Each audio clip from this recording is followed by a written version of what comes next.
welcome to Pick and Choose My 5-Star Lifestyle. I am Nicole Payne. Thank you so much for joining me again today as I share my 5-star lifestyle with you. My 5-star lifestyle consists of me tapping every day into my imagination, following my intuition, living my passion, connecting with myself and with people around me, and making choices at the end of each day leaves me happy. Happiness, my bottom line, that's what I always say.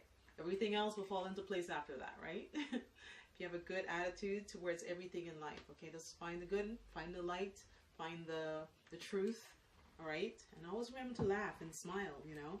And every situation that you go through is not just a situation that's happening. There's lessons to be learned, and there's experiences that, you know, you can take with you going forward.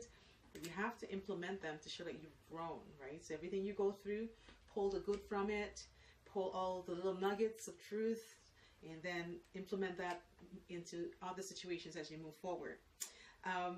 This is a kind of an interesting situation if I'm going to tap into my intuition on this particular episode here with you. I am very conscious of my intuition. What do you want to call it? That still small voice. You call it the Holy Spirit. You call it the sixth sense.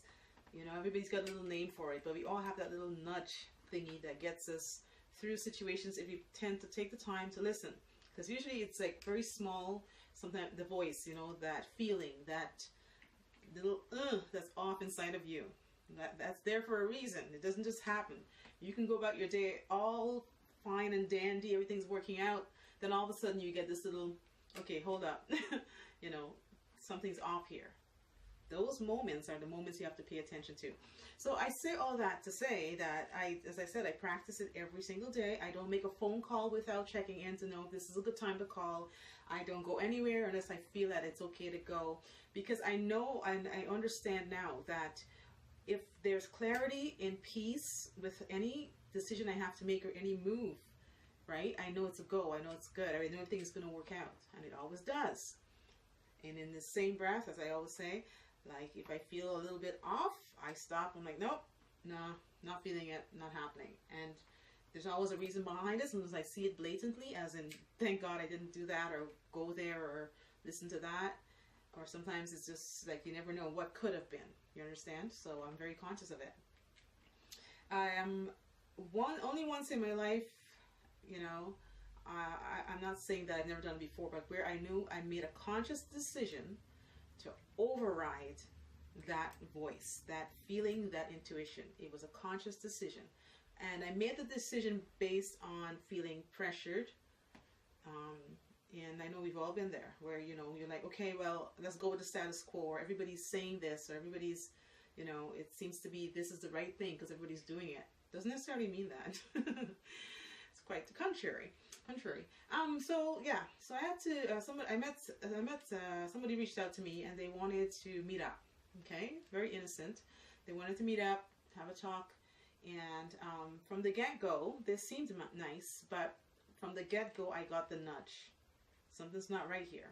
The person didn't say anything out of line. They didn't look out of line. Actually, they were very professional in our first meeting. So as in, you know, crossing paths. So like I say, I always pay attention to people when they cross my path as well. But this was an interesting one because after we crossed paths, I didn't even feel inclined to follow up. I didn't give out my number, and I just left it as is. But that person found a way around me not giving the number, and they found me and they started reaching out again, you know, can we meet? And like I said, they were not being pushy. They were not being any way out of order for you to think, okay, Nicole, you're like, okay, you know, this is a no. No, it wasn't like that. It seemed normal, but I had that little, all right. This went on for about 3 weeks, and I decided, you know what, they seem very persistent. Maybe they're very genuine. Maybe they do want to meet up, and, you know, in all good faith. So I agreed to meet. First big mistake, because as I mentioned, the nudge, that little knot, I didn't feel right. I decided to meet. So I overrode, you know, I did the override thing. It's okay. Everything's going to be fine. So another rule of thumb that I always follow is I never, you know, I always obviously take my own car. I never get into the car with anybody. I always drive my own. You drive your own. And we meet up. What does Nicole do? For whatever reason, I got persuaded to enter this person's car, you know, under the guise of, well, it's a bit of a drive, and, you know, I'd never gone to the place that we were going to meet up, so they're like, you know, let's just carpool. I never carpool. We have GPS, like, what's wrong with me? But something happened, I don't know, I just, like, got in the car with the person. Okay, and like I said, they weren't being pushy in any way, so I had no big red flags in my face, except that little, don't do this, Nicole. This is the second thing you've done. But I actually listened a tiny bit to the part where I said, you know what, I'm going to message my friend and tell them that I'm out, and where I told them where I was going, and I said, can you give me a call, or at least message me every like 10 minutes, okay, to check in on me. Yes, guys, that's the thing. That's the thing we do. Yeah. So I did the whole check-in trick, right? Because I did feel nervous. I didn't have a reason to. He didn't give me a reason to. Just felt off. So after we got to the place, we're sitting down. Like I said, normal conversation, but this feeling won't leave me. That person, quote unquote, picked up on it, or the truth of what was about to go down actually came forth. He looked at me and he says, you know, you seem very edgy. You know, is everything okay? I said, yeah. He said, well, you keep glancing at your phone. Is everything okay? I said, well, I have an appointment right after we leave here. So I just got an hour. So let's just wrap this up.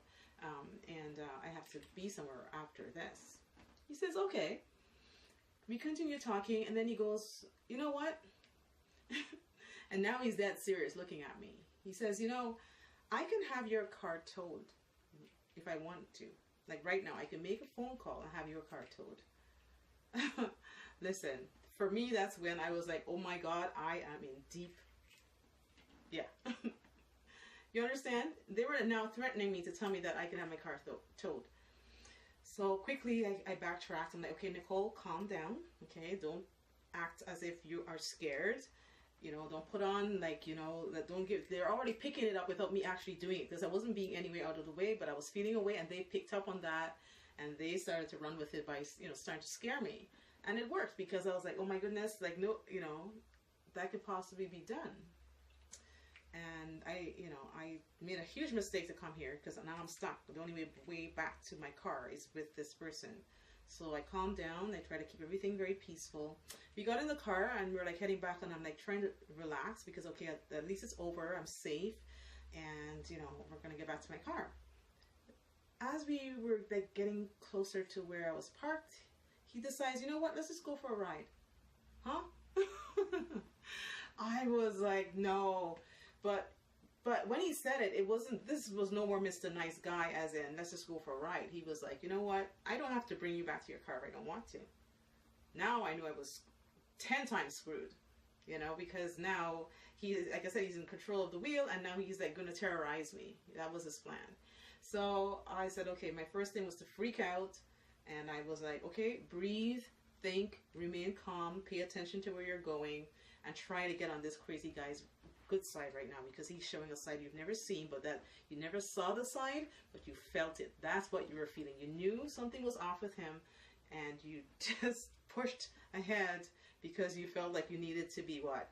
Nice, you know, and not be judgmental of people, but just give everybody a chance, you know, be nice. And here you are in this crazy guy's car. And I'm sitting there, like, at least I have my phone, and I'm trying to figure out a way of how to like communicate with my friend now, because he's aware that I'm in contact with somebody at this point. So he says to me, can I, what's that picture on your phone? You know, my screensaver. Oh, I said, that's a picture of me. I think it was at that point. He says, can I have a look at it? And we were talking at this point, right? He's not doing anything really crazy, but he knows that I know that I'm scared. And now I'm just trying to, you know, like, look around and make comments about what we're seeing so we can talk, just to keep his mind off whatever else he has on his mind for me. So I showed him my phone. You know, I passed him the phone to look at the picture. I didn't hand him the phone. I showed it to him, and he took it. He's like, I can't see it, you know. So he takes it from me, and he looks at it. He goes, oh. And then he tosses it in the back seat of the car. Yeah. I was like, okay, God, you gotta help me, because I'm like so done right now. Anything could go wrong right now. Everything could go wrong right now. Okay, because now I can't reach my friend, and he has control of the wheel. He's already threatened to take my car, have my car towed. I don't know where he's going. You know, I know where we are, but he can drive anywhere at this point, and nobody will know anything about you know where I am. So I breathed, and then I said, okay, I'm going to pretend that everything is okay, that I'm, you know what I mean? I understand that we had a great conversation, and I try to talk more about what he wanted to discuss, and we discussed that, and I started to be really calm, and I felt normal, but this was all like me getting into survival mode at this point, and it calmed him down, and he became normal again, and then he goes, yeah, maybe we should head back, eh? I was like, yeah, we should, you know, it's been fun. Me trying to keep it light. And he took me back to the car, and I tell you, if I could have jumped through the window, his window, I would have been through his window. As soon as he popped that unlock button, I was out. I didn't even have to say bye. I didn't even want to look back. I ran, literally ran to my car, jumped in that thing, started it, and I was out.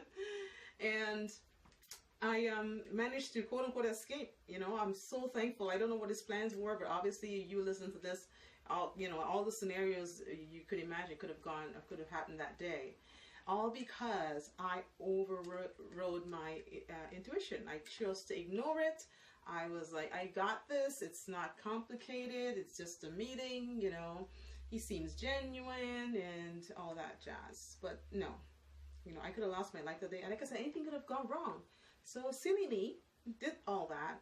Never done it again. We'll never do it again. Okay.